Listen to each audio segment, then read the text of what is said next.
أعوذ بالله من الشيطان الرجيم. بسم الله الرحمن الرحيم. السلام علیکم ورحمۃ اللہ وبرکاتہ۔ سورۃ المائدہ آیت نمبر 1 اور 2۔ ان الحمد للہ والصلاة والسلام علی رسول اللہ اما بعد۔ اعوذ باللہ السمیع العلیم من الشیطان الرجیم من ہمزہ ونفخہ ونفثہ۔ بسم اللہ الرحمن الرحیم۔ یا ایہا الذین آمنوا اوفوا بالعقود احلت لکم بہیمۃ الانعام الا ما یتلی علیکم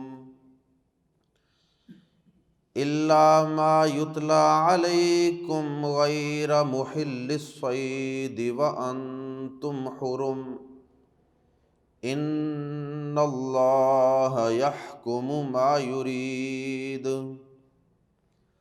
یا ایہا الذین آمنوا لا تحلوا شعائر اللہ ولا الشہر الحرام ولا الہدی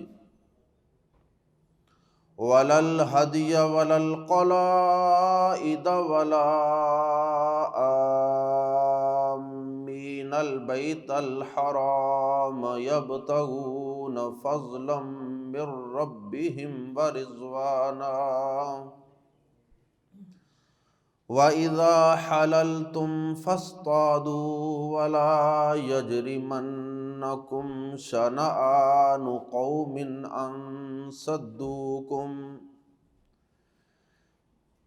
أَن صَدُّوكُمْ عَنِ الْمَسْجِدِ الْحَرَامِ أَن تَعْتَدُوا وَتَعَاوَنُوا عَلَى الْبِرِّ وَالتَّقْوَى وَلَا تَعَاوَنُوا عَلَى الْإِثْمِ وَالْعُدْوَانِ وَاتَّقُوا اللَّهَ إِنَّ اللَّهَ شَدِيدُ الْعِقَابِ۔ سورۃ المائدہ مدنی سورت ہے، اور اس صورت میں 120 آیات اور 16 رکوع ہیں، اور یہ صورت آخری زمانے میں نازل ہونے والی ایک صورت ہے۔ ام المومنین عائشہ صدیقہ رضی اللہ تعالی عنہا فرماتی ہیں کہ سورۃ المائدہ آخر میں نازل ہونے والی صورتوں میں سے ایک صورت ہے۔ یا تو یہ بالکل آخر میں نازل ہونے والی صورت ہے، یا پھر آخری نازل ہونے والی نبی صلی اللہ علیہ وسلم کی حیات طیبہ کے آخری دور میں نازل ہونے والی چند صورتوں میں سے ایک صورت ہے۔ اس لیے ام المومنین فرماتی ہیں کہ چونکہ یہ آخر میں نازل ہوئی ہے، لہٰذا اس میں بیان کردہ حلال کو حلال سمجھو اور حرام کو حرام سمجھو۔ مطلب یہ ہے کہ اس میں بیان ہونے والے احکامات جو ہیں وہ منسوخ نہیں ہیں۔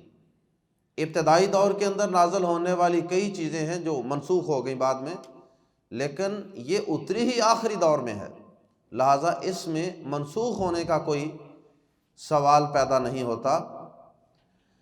اسی طرح اس صورت کی فضیلت بیان کرتے ہوئے نبی صلی اللہ علیہ وسلم نے فرمایا، مسند احمد میں حدیث ہے، آپ نے فرمایا کہ من اخذ السبع الاول من القرآن فهو حبر، جس نے قرآن مجید کی ابتدائی 7 صورتیں سیکھ لیں، نبی صلی اللہ علیہ وسلم نے فرمایا کہ فَهُوَ حَبْرٌ، تو وہ بہت بڑا عالم بن گیا جس نے پہلی 7 صورتوں کا علم حاصل کر لیا، اور ان 7 صورتوں میں 5ویں صورت سورۃ المائدہ ہے۔ اور اس صورت کی ایک انفرادیت یہ ہے کہ یہ قرآن مجید کی چند صورتیں جو یا ایھا الذین آمنو کے لفظ سے شروع ہوتی ہیں، سورۃ المائدہ ان میں سے ایک صورت ہے۔ یا ایھا الذین آمنو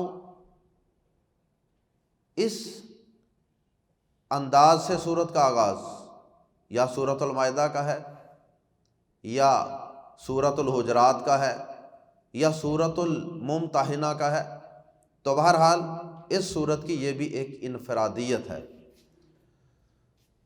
اور عبداللہ بن مسعود رضی اللہ تعالی عنہ کے پاس ایک شخص آیا، اس نے کہا مجھے کوئی نصیحت کیجیے، کوئی بڑی پتے کی اور کام کی بات بتائیے۔ انہوں نے کہا کہ جب قرآن مجید میں یا ایھا الذین آمنو سے شروع ہونے والی کوئی آیت پڑھو یا سنو تو پوری توجہ انہماک سے کان لگا کر غور سے اس آیت کو سنا کرو، کیونکہ اس میں کوئی بڑا اہم اللہ پاک حکم دے رہے ہوتے ہیں، کسی انتہائی اہم کام کو کرنے کا حکم دے رہے ہوتے ہیں، یا کسی انتہائی برے کام سے اللہ پاک ایمان والوں کو روک رہے ہوتے ہیں۔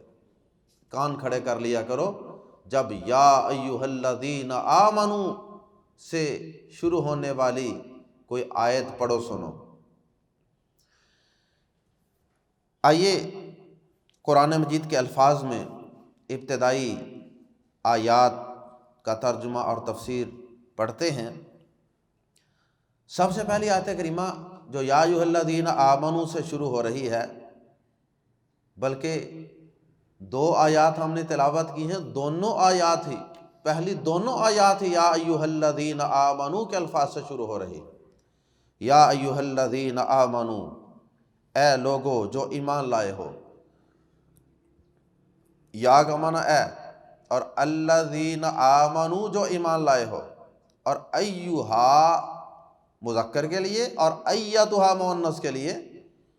اس کا اردو زبان میں کوئی ترجمہ کرنا ممکن نہیں ہے، لیکن عربی زبان کے اندر اس کا مقصد منادا کو، جسے آواز دی جا رہی ہے، جسے مخاطب کیا جا رہا ہے، اس کو متوجہ کرنا مقصود ہوتا ہے، تاکہ وہ سمجھے کہ کوئی بڑی اہم بات ہونے لگی ہے تو وہ ذرا کان کھول کے بات کو سن لے، جیسا کہ عبداللہ بن مسعود رضی اللہ تعالیٰ عنہ نے بھی وضاحت فرمائی۔ یا ایھا الذین آمنو، اے لوگو جو ایمان لائے ہو، اوفو پورے کرو، اوفو افائے عہد، وفا کرنا، پورا کرنا، اوفو فعل امر ہے، پورے کرو یا پورا کرو، بی کو پریپوزیشن حرف جار ہے، اس کا ترجمہ اردو زبان کے اسلوب میں کر لیا جاتا ہے۔ بی کو کس چیز کو پورا کرو؟ العقود، عقد ان کی جمع ہے، عہد و پیمان۔ عقد کا لفظی معنی ہوتا ہے گرہ، جیسے عقد نکاح، نکاح کی گرہ کے ساتھ ایک مرد اور ایک عورت جو ہیں وہ ایک دوسرے سے رشتہ ازواج میں بندھ جاتے ہیں، جڑ جاتے ہیں۔ تو عقود جو ہے یہ عقد ان کی جمع ہے۔ تو اس سے مراد کہ جو عہد و پیمان ایک دوسرے سے کیے جاتے ہیں، کانٹریکٹس، اوفو بالعقود، عہد و پیمان پورے کرو۔ جو بھی معاہدہ کرتے ہو کسی سے، عہد و پیمان کرتے ہو، وہ چاہے ریٹن فارم میں ہو چاہے زبانی کرتے ہو، اس کو پورا کرو، چاہے وہ بندوں سے ہے چاہے وہ اللہ پاک سے ہے۔ تو اللہ پاک سے بھی ہم نے عہد و پیمان کر رکھے ہیں۔ ایک تو عہد الست ہے جو عالم ارواح میں کیا تھا ہم نے، کہ اللہ پاک کو ہم نے اپنا رب مانا تھا، پروردگار تسلیم کیا تھا۔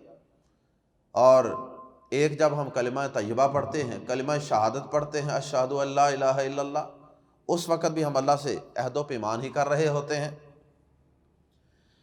تو عہد و پیمان پورے کرو، اور پھر اسی عہد و پیمان کو پورا کرنے کی ایک صورت آگے بیان کر دی کہ اگر اللہ سے کیے گئے عہد و پیمان پر قائم ہو کہ اللہ کی بات مانو گے تو پھر اللہ پاک نے جن جن جانوروں کو اور جن جن چیزوں کو آگے حرام قرار دیا ہے ان کو حرام مانو، تسلیم کرو۔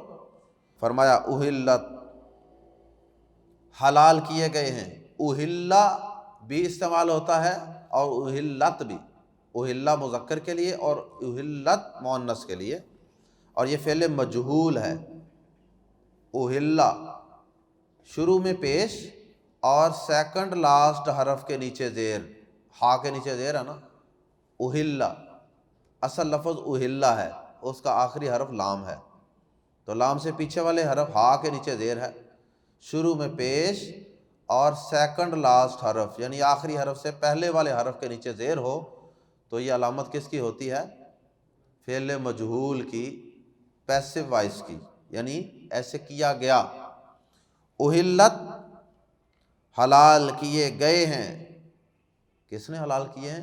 اللہ پاک نے، لیکن حلال کرنے والے فاعل کا یہاں ذکر نہیں ہے، یہی فعل مجہول کی نشانی ہوتی ہے۔ اہلت حلال کیے گئے ہیں، لکم تمہارے لیے، یہ اصل میں تھا لامزر لی کے لیے، لیکم تو زیر کے بعد پیش عربوں کو ذرا پڑھنی مشکل لگتی تھی، لہٰذا عربوں نے شروع سے ہی لیکم کو لکم پڑھ لیا، قرآن مجید کے نزول سے بھی پہلے۔ اہلت لکم حلال کیے گئے ہیں تمہارے لیے، بہیمۃ الانعام چرنے والے چوپائے، بہیمتن کہتے ہیں چوپائے کو، جتنے بھی چار ٹانگوں والے جانور چوپائے، اور انعام الف پر زبر کے ساتھ، انعام، انعام ہو تو اس کا مطلب گفٹ وغیرہ یا پرائز کہہ لیں، اور زبر کے ساتھ ہو تو اس کا معنی جانور اور خصوصاً چرنے والے جانور، انعام چرنے والے جانور، تو بہیمۃ الانعام چرنے والے چوپائے، بہیمتن چوپائے، انعام چرنے والے، گریزنگ لائف سٹاک، الا سوائے، تو یہ سارے چوپائے چرنے والے چوپائے تمہارے لیے حلال ہیں۔ تو مراد اس سے یہ ہے کہ درندوں کے علاوہ باقی چوپائے جو ہیں وہ حلال ہیں۔ اللہ اکبر۔ مراد سے اونٹ، گائے، بکری، بھیڑ وغیرہ، یہ اس طرح کے جو چوپائے ہیں وہ سارے حلال ہیں۔ ضروری نہیں ہے کہ وہ پالتو چوپائے ہوں، پالتو وہ ہوتے ہیں نا جو ہم پیٹس جو گھروں میں رکھے جاتے ہیں، جو انسان آرام سے اپنے پاس رکھ لیتا ہے اور انسان کے ساتھ وہ جانور مانوس ہوتے ہیں، وہ پالتو کہا جاتا ہے۔ تو یہ پالتو ہونا ضروری نہیں ہے، وہ جنگلی بھی ہو سکتے ہیں، جیسے ہرن ہے، نیل گائے ہے۔ تو اب یہ جانور بھی اس شرط میں بہیمۃ الانعام میں آتے ہیں، لیکن وہ پالتو نہیں ہیں، وہ وحشی جانور ہیں، لیکن ہیں وہ چرنے والے چوپائے ہیں، بہیمۃ الانعام میں داخل ہیں۔ الا مگر ما جو یتلا تلاوت کیے جائیں، پڑھے جائیں، یہ بھی فعل مجہول ہے، الا ما یتلا سوائے جو پڑھے جائیں گے، علیکم تم پر، سوائے ان کے جو تم پر پڑھے جائیں گے، مطلب یہ ہے کہ وہ درندے وغیرہ جو ہیں ان کی وضاحت آگے آ جائے گی، اور درندے جو ہیں وہ ویسے بھی بہیمۃ الانعام میں نہیں آتے، لیکن پھر بھی اس کے باوجود یہ کیوں کہہ دیا گیا الا ما یتلا علیکم، مگر جو تم پر پڑھے جائیں گے؟ تو اس سے مراد یہ ہے کہ کچھ ایسے بھی جانور ہوں گے کہ جو بظاہر چرنے والے جانور ہوں گے، وہ درندے نہیں ہوں گے، لیکن وہ حرام ہوں گے۔ وہ کون سے ہیں؟ مثال کے طور پہ گدھا، گدھا جو ہے اب وہ الا ما یتلا علیکم کی وجہ سے حرام ہے، مگر جو تمہیں بعد میں بتا دیے جائیں گے۔ تو اب وہ قرآن مجید کے اندر بتا دیے جائیں یا نبی آخر الزمان صلی اللہ علیہ وسلم کی زبان اصدق سے بتا دیے جائیں، وہ بھی حرام ہوں گے۔ الا ما یتلا علیکم، کچھ کا تذکرہ اگلی آیات میں بھی آئے گا اور کچھ کا احادیث میں۔ اس کے بعد فرمایا ایک اور چیز، ایک تو وہ تم پہ حرام ہوں گے نا، ما یتلا علیکم، جو تمہیں بتا دیے جائیں، اور ایک اور چیز بھی حرام ہوگی، اور وہ کیا ہے؟ غیرہ نا محلی، حلال جاننے والے ہو۔ محلی میم کے اوپر جو پیش ہے نا، یہ فائل کا معنی دے رہی ہے، والا، والے، محلی حلال جاننے والا، الصید شکار گو، غیر محلی مزید یہ کہ، یہ سمجھانے کے لیے میں کہہ رہا ہوں، مزید یہ کہ ایک تو وہ جانور حرام ہے جن کا تذکرہ آئے گا، مزید ایک اور چیز بھی تم پہ حرام ہے، وہ کیا؟ غیرہ نا محلی حلال جاننے والے ہو، الصیدی شکار کو، واؤ جب کہ انتم ہو تم حرم احرام والے، حرم احرام والے، حرم جو ہے یہ حرام کی جمع ہے۔ حرام ایک تو ہوتی ہے نا جو چیز منع ہو، ایک حرام حرمت سے بھی ہے۔ غیرہ نا محل الصید، حلال جاننے والے ہو شکار کو، وا کا معنی اور بھی ہوتا ہے، اور یہاں حالیہ ہے، جب کہ یا اس حال میں، انتم حرم، تم حالت احرام میں ہو، وانتم حرم، جب کہ تم احرام والے ہو۔ اب پورے کا ترجمہ سنیے، غیر محل الصید وانتم حرم، اس حال میں کہ شکار کو حلال جاننے والے نہ ہو، اس بات کو بھی تم نے یاد رکھنا ہے کہ حالت احرام میں شکار نہیں کرنا۔ اسی صورت کے اندر آگے وضاحت ہے کہ سمندری شکار حلال ہے۔ سمندر میں سفر کر رہا ہے احرام باندھنے والا شخص، تو وہ اگر شکار کر لیتا ہے سمندر کا کوئی جانور تو وہ جائز ہے، خشکی کے جانور جو ہیں وہ حرام ہیں۔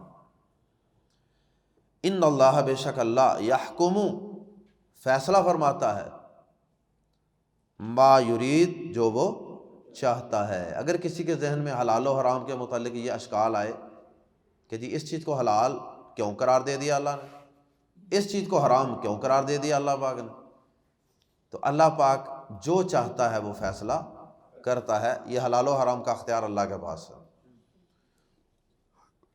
اور الا ما یتلی علیکم کے متعلق ایک اہم بات بھی اس آیت کے متعلق یاد رکھیے کہ وہ چیزیں، وہ جانور حرام ہوں گے جو تمہیں بتائے جائیں گے۔ یہاں سے ایک بہت بڑا، ایک فقہ کا بڑا بنیادی قاعدہ قانون جو ہے وہ بھی سمجھ میں آتا ہے، اور وہ یہ ہے کہ حلال و حرام کے اندر قاعدہ قانون یہ ہے کہ ہر چیز ہی حلال ہے انسان کے لیے، سوائے ان کے جو بتا دی جائیں گی۔ اب کوئی شخص کہے جی ٹماٹر حلال ہیں کہ حرام ہیں، تو اب کوئی حدیث تو نہیں دکھائی جا سکتی نا ٹماٹر حلال ہونے کی۔ تو ہر جانور کا یا ہر پرندے کا یا ہر زمین سے اگنے والی چیز کا حلال ہونے کا تذکرہ قرآن و حدیث میں ضروری نہیں ہے، ہر چیز ہی حلال ہے۔ کیوں؟ اللہ پاک نے کیا کہا؟ خلق لکم ما فی الارض جمیعا، اللہ پاک نے جو کچھ بھی زمین میں ہے نا سارا کچھ تمہارے لیے پیدا کیا۔ ہاں اب سارا کچھ تمہارے لیے ہے، الا ما یتلی علیکم، مگر جو چیزیں تمہیں بتا دی جائیں گی وہ حرام ہے۔ اور عبادات میں قاعدہ اس کے الٹ ہوتا ہے، عبادات میں وہ عبادت کرنی ہے جو اللہ اور اس کے رسول صلی اللہ علیہ وسلم نے بتائی ہے، بس وہی کرنی ہے، اس سے زائد نہیں کرنی۔ یہ نہیں کہنا کوئی عبادت اپنی طرف سے بنا کے تو بندہ کہے جی اس کی ممانت بھی تو نہیں آئی کہیں، وہاں یہ نہیں کہنا۔ عبادت صرف اتنی جتنی بتا دی گئی ہے، اور حلال و حرام میں ہر چیز حلال، ہر چیز حلال سوائے ان کے جو بتا دی گئی، اور عبادت صرف اتنی جتنی بتائی گئی ہے وہ حلال ہے، باقی ساری قسمیں حرام ہیں۔ دوسری آیت بھی یا ایھا الذین آمنوا سے شروع ہو رہی ہے، یا ایھا الذین آمنوا، اے لوگو جو ایمان لائے ہو، لا تحلوا، نہ بے حرمتی کرو، لا تحلوا، نہ بے حرمتی کرو، شعائر اللہ، نہ بے حرمتی کرو، نہ حلال جانو، یا نہ بے حرمتی کرو شعائر اللہ، شعیرتن کی جمع ہے، شعیرتن کہتے ہیں نشانی کو، علامت کو، کوئی سمبل کسی چیز کا۔ شعائر اللہ، اللہ کی نشانیوں کی، اللہ کی نشانیاں یعنی جو بطور علامت اللہ کی طرف منسوب کر دی گئی ہوں، جیسے اللہ کا گھر بیت اللہ، اللہ کا رسول، اللہ کی کتاب، اسی طرح صفا مروہ، حجر اسود، یہ ساری چیزیں جو ہیں ان کی نسبت اللہ کی طرف ہو گئی، یہ اللہ کے دین کی علامتیں ہیں، نشانیاں ہیں، اور ان کی عزت اور احترام یہ اللہ پاک کا حکم ہے۔ اللہ پاک نے قرآن مجید کے اندر اللہ کی علامات اور نشانیوں کی حرمت کرنے کو دلوں کے تقوی کا سبب قرار دیا۔ فرمایا وَمَن يُعَظِّمْ شَعَائِرَ اللَّهِ، جو اللہ کی نشانیوں، اللہ کے شاعر اللہ، شاعر دین کی عزت تعظیم کرتا ہے، فرمایا کہ فَإِنَّهَا مِن تَقْوَى الْقُلُوبِ، تو یقیناً یہ دلوں کے تقوی کی علامت اور نشانی ہے۔ داڑھی، پردہ، قرآن، قبلہ، یہ ساری چیزیں کیا ہیں؟ شاعر اللہ ہیں۔ فرمایا یا ایھا الذین آمنوا، اے لوگو جو ایمان لائے ہو، لا تحلوا شعائر اللہ، نہ بے حرمتی کرو، لا تحلوا، نہ بے حرمتی کرو شعائر اللہ، اللہ کی نشانیوں کی، ولا الشہر الحرام، اور نہ ہی حرمت والے مہینے کی۔ الشہر عربی زبان میں مہینے کو کہتے ہیں، شہر سٹی کو نہیں کہتے، بلکہ عربی زبان میں الشہر مہینے کو کہتے ہیں، ولا الشہر، اور نہ ہی مہینے کی، الحرام حرمت والے، اور نہ ہی حرمت والے مہینے کی بے حرمتی کرو۔ حرمت والے مہینے کون سے ہیں؟ صحیح بخاری کے اندر اللہ کے نبی صلی اللہ علیہ وسلم نے فرمایا، سورۃ التوبہ آیت نمبر 36 کے اندر اللہ پاک نے بتایا نا 4 مہینے حرمت والے، لیکن اللہ پاک نے پورے قرآن میں وہ 4 مہینے حرمت والے بتائے نہیں ہیں، تو بتائے کس نے ہیں؟ نبی صلی اللہ علیہ وسلم نے۔ تو 4 مہینے آپ نے کون سے بتائے ہیں؟ ذوالقعدہ، ذوالحجہ، یہ آخری 2 مہینے، اور پہلا مہینہ محرم، یہ تینوں کٹھے ہو گئے، سال کے آخری 2 مہینے اور پہلا مہینہ ساتھ ہی اگلا شروع ہو جائے گا، 3 مہینے کٹھے ہیں، اور چوتھا رجب، 4 مہینے حرمت والے ہیں۔ ان حرمت والے مہینوں کی بھی بے حرمتی نہیں کرنی، ولا الہدی، اور نہ حرم کی قربانی کی۔ الہدی اس قربانی کو کہتے ہیں جو حاجی بیت اللہ کی طرف اپنے ساتھ لے جاتے تھے، جب حج کرنے کے لیے جاتے تو جو قربانی کے جانور حاجی ساتھ لے جاتے تھے نا، انہیں کہتے تھے الہدی۔ ایک قربانی ہوتی ہے جو گھروں میں کی جاتی ہے، اسے کہتے ہیں اضحیہ، عید الاضحیٰ، اضحیٰ یا اضحیہ، ان قربانیوں کو کہتے ہیں جو گھروں میں لوگ کرتے ہیں، مسلمان کرتے ہیں عید کے موقع پہ، اور حج وہ قربانیاں جو حاجی بیت اللہ میں جا کے کرتے تھے۔ تو فرمایا ولا الہدی، اور نہ حرم کی قربانی کی بے حرمتی کرو۔ اس کی بے حرمتی کیا ہے؟ رستے میں اس کو نقصان پہنچاؤ، اس کو ذبح کر دو، اس کو روک دو، کوئی بھی اس طرح کا اس کو نقصان پہنچانا یہ جائز نہیں ہے، بلکہ اگر انتہائی مجبوری نہ ہو تو اس پہ سواری کرنے سے بھی بچنا چاہیے، لیکن اگر ضرورت ہے آدمی کو کہ پیدل زیادہ چلا نہیں جا رہا، سواری متبادل موجود نہیں ہے، تو صرف وہی سواری ہے جو وہاں جا کے ذبح کرنی ہے، تو پھر آدمی اس کے اوپر سواری کر سکتا ہے۔ بہرحال ان کو بڑے لاڈ پیار سے رکھنا ہے، ان کی بے حرمتی نہیں کرنی۔ ولا القلائد، قلائد جو ہے نا یہ قلادہ کی جمع ہے، یہ پٹے کو کہتے ہیں، کوئی رسی یا پٹا وغیرہ جو گلے میں ڈالا جاتا ہے نا جانوروں کے، یہ نشانی کے طور پہ گلے میں ڈالا جاتا تھا، یا اس کوئی جوتا وغیرہ گلے میں ڈال دیا جاتا تھا نشانی کے طور پہ، نشانی کے طور پہ ڈالا جاتا تھا، نظر بد سے بچنے کے لیے نہیں ڈالا جاتا، نشانی کے طور پہ کہ جاتے ہوئے لوگوں کو پتہ چل جائے کہ یہ قربانی کا جانور جا رہا ہے تو اس کو نقصان نہیں پہنچانا۔ تو ولل قلائد، اور نہ پٹوں کی، لفظی معنی تو یہ بنتا ہے جو پٹے ہیں ان کی بھی بے حرمتی نہ کرو، لیکن مراد پٹے نہیں ہیں، مراد پٹے والے جانور ہیں۔ ولل قلائد، اور نہ پٹوں والے جانوروں کی بے حرمتی کرو، ولا، اور نہ ہی آمینا، اور نہ ہی قصد کرنے والوں کی، کس کا قصد؟ البیت الحرام، حرمت والے گھر کا، اور نہ ہی حرمت والے گھر کا قصد کرنے والوں کی بے حرمتی کرو۔ مراد کون ہے؟ حاجی، جو حج کے لیے حج کا قصد کر کے، ارادہ کر کے گھر سے نکلے ہوئے ہیں، تو ان کو بھی کسی قسم کا نقصان نہیں پہنچانا، تکلیف نہیں پہنچانی، دھوکہ نہیں دینا، ان کی بے حرمتی نہیں کرنی، تذلیل نہیں کرنی، بلکہ ان کی عزت احترام کرنا ہے۔ ولا آمین البیت الحرام، اور نہ حرمت والے گھر کا قصد کرنے والوں کی۔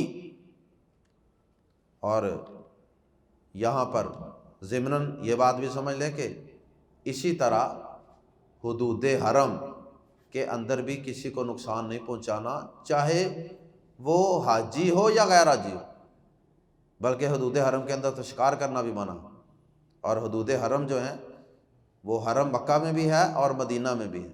مکہ کو اللہ پاک نے قرآن مجید کے اندر حرم قرار دیا، اور مدینہ کو نبی پاک صلی اللہ علیہ وسلم کے ذریعے سے، آپ کی زبان اطہر سے اللہ پاک نے مدینہ منورہ کو حرم قرار دیا، حرمت والی جگہ۔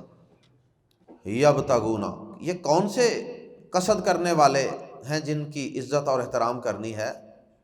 فرمایا یبتغون، جو تلاش کرتے ہیں، ابتغاء تلاش، یبتغون جو تلاش کرتے ہیں، فضلاً فضل، من ربہم اپنے رب کا، جو اپنے رب کا فضل تلاش کرتے ہیں۔ اللہم اجعلنا منہم۔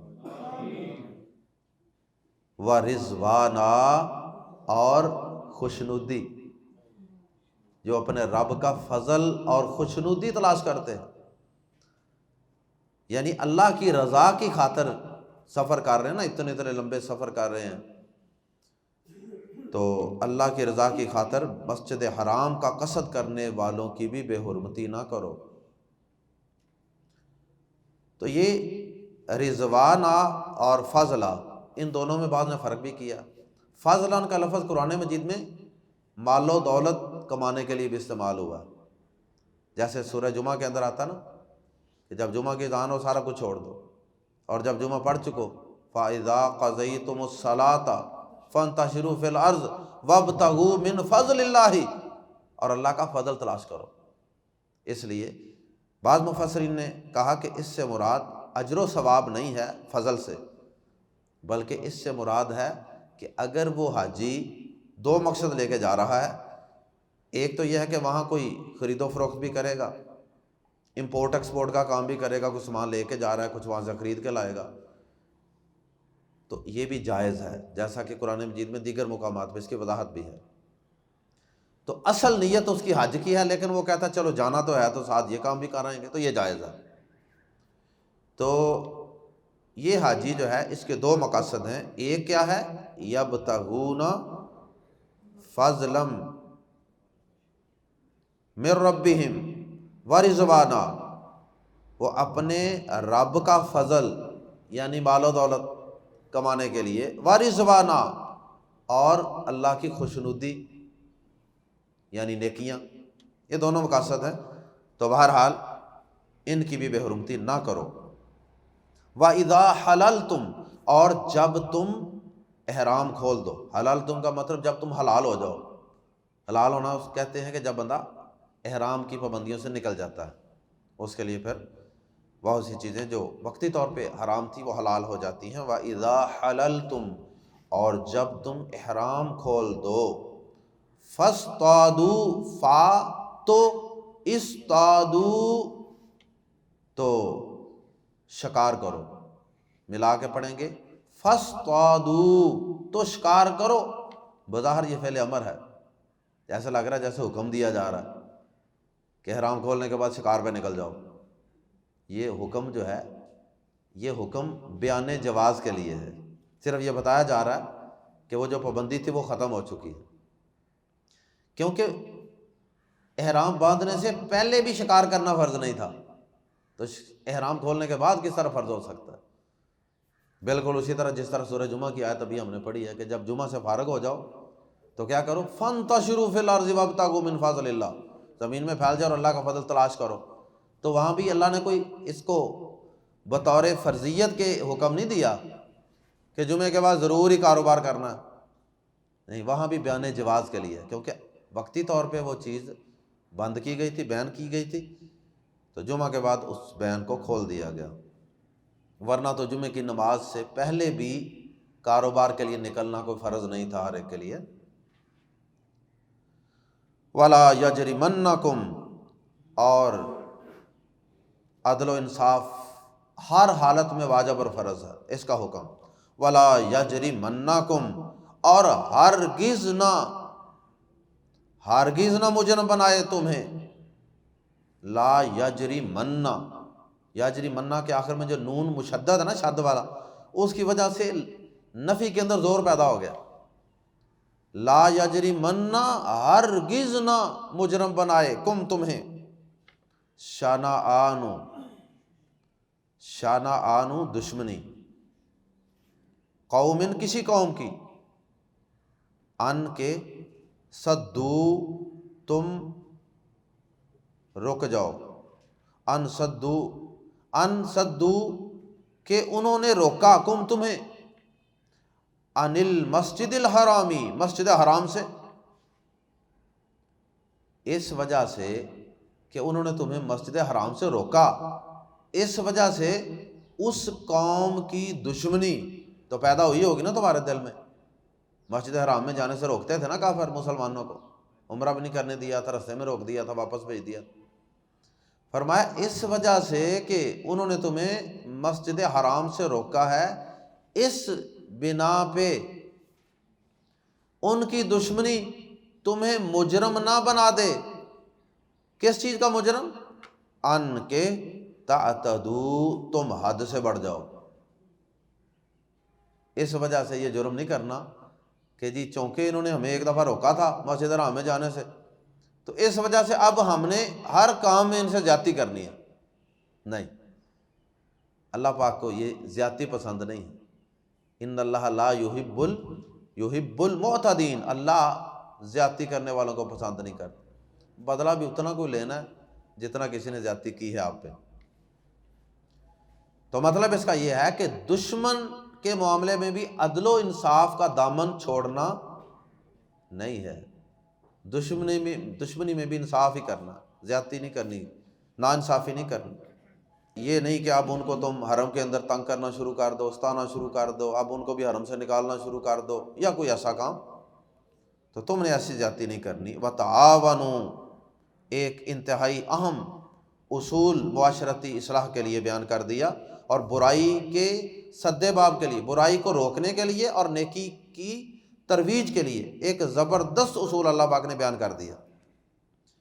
وَتَعَاوَنُوا، اور تعاون کرو، بلکہ ایک دوسرے کا تعاون کرو، ایک دوسرے کی مدد کرو، عَلَى الْبِرِّ، نیکی کے کام پر، وَالتَّقْوَى، اور تقوی پر، گناہ سے بچنے کے کام پر.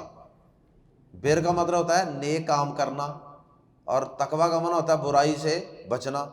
اگر کوئی نیکی کا کام کرنا چاہتا ہے تو اس کی مدد کرو، اور اگر کوئی برائی کے کام سے بچنا چاہ رہا ہے تو اس برائی کے کام میں بچنے میں بھی اس کی مدد کرو. وَلَا تَعَاوَنُوا، اور نہ تم ایک دوسرے کی مدد کرو. یہ ایک دوسرے کا معنی اس لفظ کی بناوٹ کے اندر موجود ہے. تعاونوا کے اندر جو الف ہے نا، اس کی وجہ سے اس میں مشارکت پائی جاتی ہے. ایک دوسرے کا تعاون نہ کرو، ایک دوسرے کی مدد نہ کرو، علی الاثم، گناہ پر، والعدوان، اور زیادتی پر. گناہ اور زیادتی پر ایک دوسرے کی مدد نہ کرو. اوپر منع کیا تھا نا کہ کسی قوم کی دشمنی کی وجہ سے ان سے زیادتی نہیں کرنی.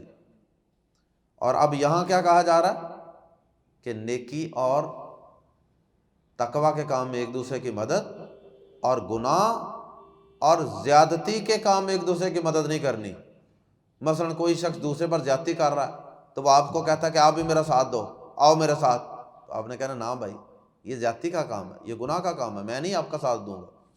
اسی طرح آپ کو کہ کہتا ہے جی جناب ذرا گاڑی دے دیں، ذرا وہ ایک میوزیکل شو ہے تو وہاں بچوں کو لے کے جانا ہے، تو آپ کی گاڑی چاہیے ذرا، تو آپ کو یہ تعاون نہیں کرنا چاہیے.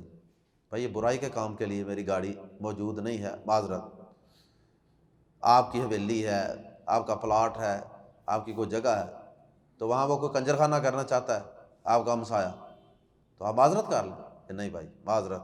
نیکی کے کام میں تعاون کرتے ہیں، برائی کے کام میں تعاون نہیں ہوتا. آپ نے کوئی اچھا کام کرنا تو صاحب بسم اللہ میں حاضر ہوں. نبی صلی اللہ علیہ وسلم کی حدیث بھی ہے اس حوالے سے، آپ نے فرمایا انصر اخاک ظالما او مظلوما، اپنے بھائی کی ہر حال میں مدد کرو، چاہے وہ ظالم ہے چاہے مظلوم ہے. صحابہ نے کہا اللہ کے نبی صلی اللہ علیہ وسلم مظلوم کی مدد کی تو سمجھ آتی ہے، لیکن ظالم کی مدد ہم کیسے کریں؟ جب وہ ظلم کر رہا ہو تو ہم اس کی مدد کیسے کر سکتے؟ فرمایا کہ اس وقت ظالم کو اس کے ظلم سے آگے بڑھ کر روک دو، چاہے زبان سے چاہے ہاتھ سے، کسی بھی طریقے سے اس کو روک دو.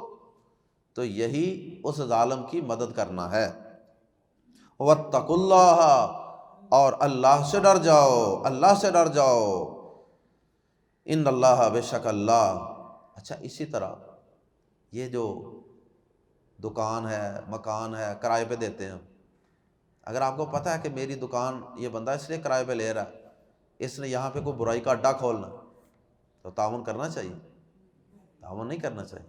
اسے کہ نہیں بھائی اس کام کے لیے میری دکان حاضر نہیں ہے. واتقوا اللہ، اور اللہ سے ڈر جاؤ. ان اللہ، بے شک اللہ، شدید العقاب، عقاب سزا، اور شدید سخت، شدید العقاب بہت سخت سزا دینے والا ہے. اس لیے اللہ سے ڈرتے ہوئے ان سارے احکامات پہ عمل کرو، ورنہ اللہ کی پکڑ بہت سخت ہے. اللہ تعالی ہم سب کو اپنی پکڑ سے محفوظ فرمائے اور اپنی پناہ میں رکھے.